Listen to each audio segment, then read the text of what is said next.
Բարև ձեզ սիրելի հայրենակիցներ, ես հիմա գտնվում եմ հայ-ադրբեջանական սահմանագծին, սահմանազատված հատվածում, ոսկեպարում իմ հետևում ոսկեպարի եկեղեցին է, որը ըստ որոշ ընդդիմադիրների իբր հանձնվելու էր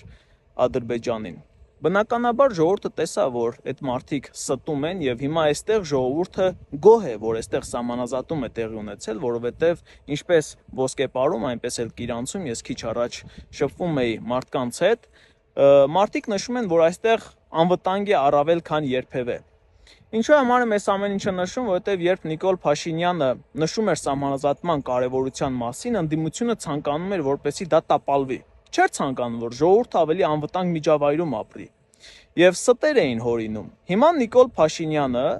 ցանկանում է, որպեսզի որ մեր հոգևոր աշխարհը մաքրվի, որպեսզի մեր եկեղեցիներում լինեն այնպիսի հոգևորականներ մեր վեհարանում, ովքեր որ մեզ առավել կմոտեցնեն Աստծուն, այլ ոչ թե կդրժեն Աստծո հետ կնքած ուխտը։ Եվ ընդդիմությունը այսօր էլ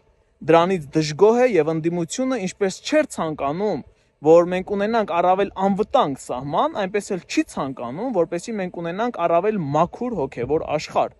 Բայց ես վստահ եմ, որ ժողովուրդը ամիսներ անց, ինչպես գոհ է այսօր սահմանազատումից եւ սահմանագծումից, այնպես էլ գոհ է լինելու, որ վարչապետ Նիկոլ Փաշինյանը կարողացավ մեզ համար ապահովել այնպիսի